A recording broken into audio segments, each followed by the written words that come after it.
Ku tahu kan hari esok, namun langkahku tegap. Bukan surya ku harapkan, karena surya kan lenyap. Oh, tiada ku gelisah akan masa menjelang. Ku berjalan serta Yesus, maka hatiku tenang. Banyak hal tak ku pahami dalam masa menjelang, tapi terang bagiku ini tangan Tuhan yang pegang.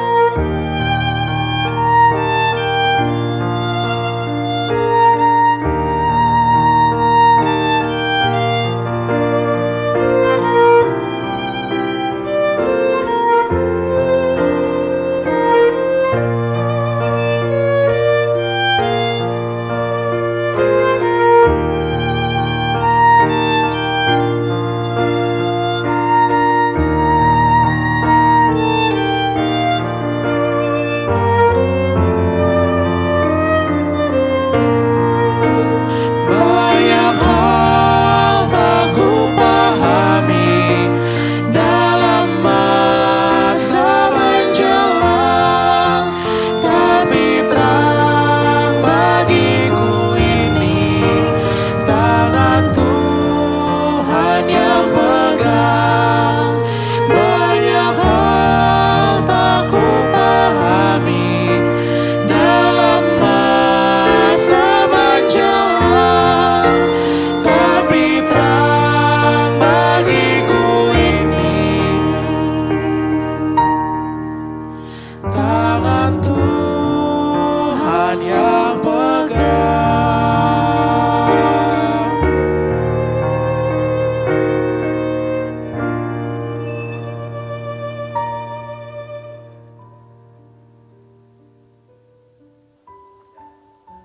Jemaat yang dikasihi oleh Tuhan kita Yesus Kristus. Shalom dan selamat pagi untuk kita semua.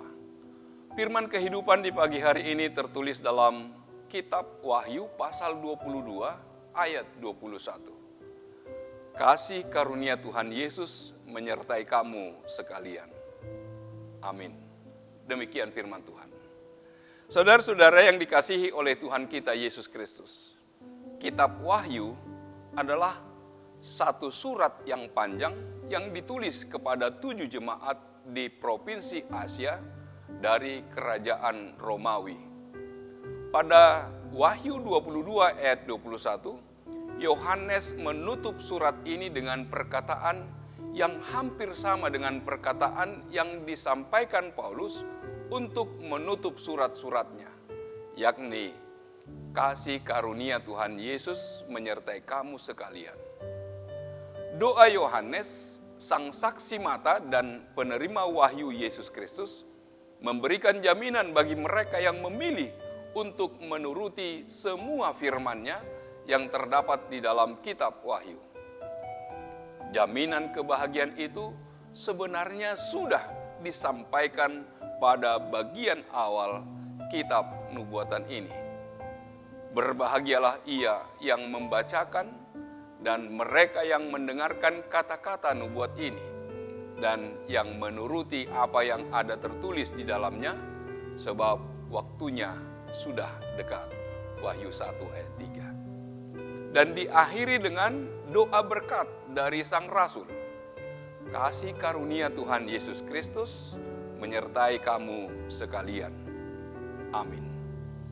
Kasih karunia berasal dari kata Yunani charis yang memiliki arti unmerited favor atau pertolongan bagi mereka yang tidak pantas menerimanya. Itulah yang dilakukan oleh Yesus melalui pengorbanannya, memberikan pengampunan bagi manusia yang tidak pantas untuk diampuni dan menyelamatkan manusia yang tidak layak untuk diselamatkan. Kasih karunia atau anugerah adalah tindakan yang hanya Allah sendiri yang dapat melakukannya. Itulah sebabnya di dalam Alkitab, kata itu selalu berhubungan dengan Allah dan Yesus sendiri. Manusia dan ciptaan tidak layak dan tidak sanggup untuk melakukan tindakan kasih karunia karena hanya Dia yang ilahi yang layak melakukannya. Ketika jaminan bahwa kasih karunia Tuhan Yesus yang menyertai kita, maka tidak ada alasan bagi pengikut Yesus untuk ragu dan takut untuk menghadapi segala sesuatu yang akan segera terjadi. Apapun yang akan terjadi di dunia ini, segala sesuatunya dalam pengetahuan Tuhan. Dialah Allah yang awal dan yang akhir, yang mengetahui segala sesuatu yang akan terjadi. Kasih karunia-Nya lah yang memperkenankan kita untuk menjalani kehidupan.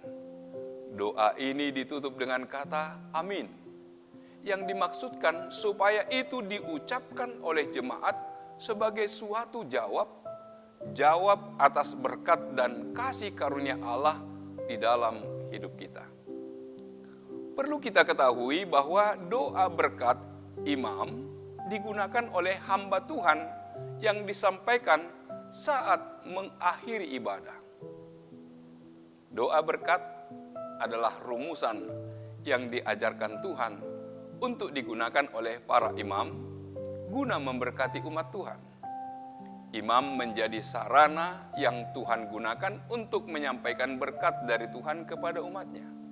Jadi, doa berkat bukanlah sekedar ungkapan keinginan manusia, melainkan ungkapan keinginan Tuhan bagi umatnya. Melalui doa berkat imam, Tuhan menjanjikan berkat, perlindungan, terang yang menuntun, kasih karunia, dan damai sejahtera kepada umatnya.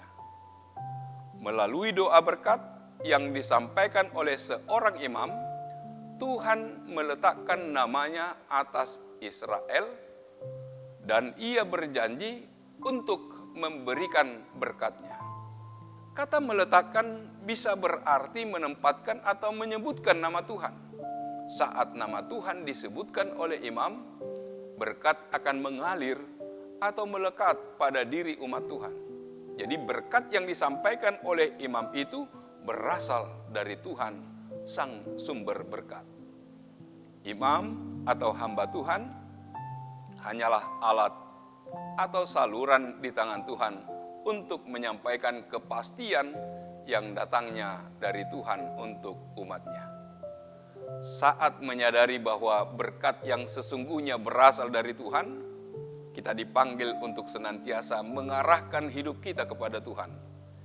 Kita tidak boleh mengagungkan para hamba-Nya dan mengabaikan keagungan Tuhan yang adalah Sang Tuan yang sesungguhnya. Panggilan kita adalah agar kita hidup untuk memuliakan Tuhan, bukan untuk memuliakan manusia atau untuk memuliakan diri sendiri. Kita harus hidup untuk melayani Tuhan sepenuhnya, tanpa keinginan untuk dilihat atau untuk dipuji oleh manusia. Percayalah kepada Tuhan, Sang sumber berkat yang senantiasa memberkati kita, yang hidup taat kepadanya dengan sepenuh hati dan dengan seluruh hidup kita. Marilah kita mempersembahkan hidup kita untuk menyenangkan hati Tuhan, bukan hanya sekedar merindukan berkat Tuhan saja. Sadarilah bahwa damai sejahtera yang dihasilkan saat kita dekat dengan Tuhan lebih berharga daripada berkat-Nya. Amin. Marilah kita berdoa. Allah Bapa di surga, Terima kasih Tuhan atas berkat-Mu yang senantiasa Engkau limpahkan kepada umat-Mu. Engkau memberkati kami. Itulah sukacita kami dalam menjalani kehidupan. Ketika berkat Tuhan hadir di dalam kehidupan kami, sukacita kami semakin melimpah dan kami dapat dikuatkan dan dimampukan untuk melakukan tugas dan pekerjaan kami dalam ketaatan kepada perintah. Ya Bapa, Engkaulah kiranya yang memberkati kami dalam setiap aktivitas kami satu hari ini. Tuhanlah kiranya yang menolong kami untuk dapat melakukan kehendak-Mu melalui kegiatan kami. Hanya dalam nama Yesus kami berdoa dan mengucap syukur. Amin. Anugerah dari Tuhan kita Yesus Kristus, kasih setia dari Allah Bapa, serta persekutuan dengan Roh Kudus, kiranya menyertai kamu sekalian. Amin.